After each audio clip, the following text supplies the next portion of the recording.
Hyrule Warriors Age of Calamity was not the next What's It Worth review I had planned, but for the first time on this channel I had a request from a viewer to do this review.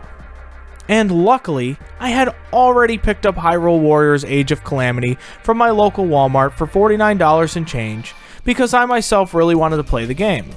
So since this was my first request on this channel, I shifted some things around, and it took me longer than I expected, but finally, it is time to answer the question, what's it worth?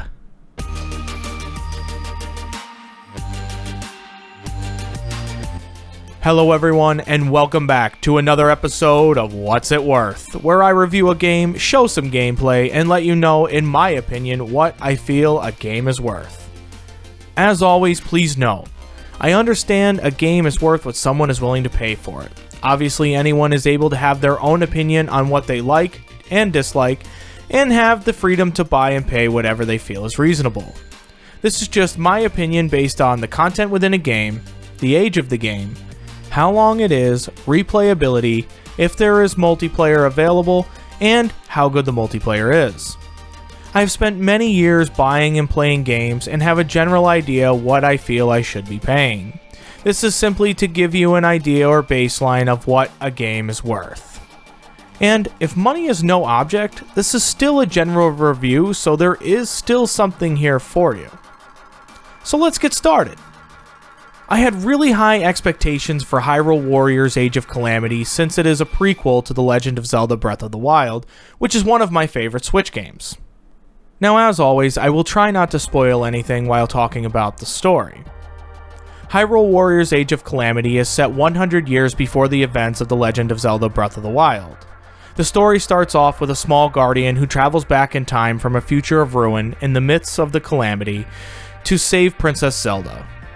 With the information provided by the Guardian as the story progresses, Princess Zelda will need to awaken her true power, journey to meet the champions that will pilot the divine beasts, find the chosen knight to wield the sword that seals darkness, and unite Hyrule to defeat Calamity Ganon.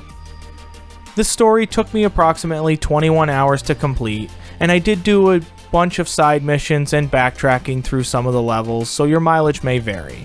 The game does have a very good storyline. When it comes to gameplay, from my recollection, I've never actually played a Warriors game, with the exception of Hyrule Warriors Definitive Edition for the Switch, for an hour about a week before starting Age of Calamity. So if you were hoping for a comparison between the two games, unfortunately I don't really have anything for you. The gameplay for Age of Calamity, even though different from Breath of the Wild, is pretty good for the most part. Being a Warriors type game, it is a hack and slash style game that allows the player to fight off large hordes of enemies and intermittent bosses. I played on normal difficulty, and the hordes of enemies were really not that much of a threat, and I often ran past them or just fought off what I needed to get through certain areas. Unless, of course, I needed to defeat them for an objective, items, or experience. There are 18 playable characters that will be unlocked throughout the campaign of the game. Each character has their own unique weapons, abilities, and movesets. I did very much enjoy playing as the different characters, getting to try different ones, different movesets, and seeing which ones I enjoyed playing the most or best fit me as a player. There is two issues that I did find with this game. One, the game can become repetitive at times. The enemies and bosses are reused quite a bit, and have a lot of the same movesets with just a change in elements or weapons. Though, the game does have the Divine Beast sections to play as giant super powerful machines, which breaks up the repetitiveness. The other issue I found with the game is in some areas, especially when a lot is going on screen, and the Divine Beast sections, the game has some significant slowdown. I mostly play with the console docked and play a lot less in handheld, but it was definitely noticeable and can be off-putting, but is not enough to completely ruin the experience by any means. All in all, even though this isn't what I typically think of for a Legend of Zelda game, it is still a beautiful game with some pretty solid gameplay. In regards to multiplayer, Hyrule Warriors Age of Calamity does not have an online multiplayer, but does allow 2 players to play on one Switch. which unfortunately I was not able to try, so unfortunately I don't really have much about it or how well it runs. This game does have some replayability value. With the 18 unlockable characters to play and level up, the options of higher difficulties, and different side missions and items to collect, there is some incentive to maybe return to this game in the future. Although this game may not be the game I think most of us hoped for. By this I mean, most of us hoped for Breath of the Wild 2. But it honestly was a welcomed addition to the series.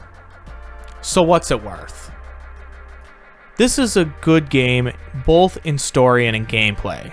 It has a decent amount of time to invest and has some replayability value.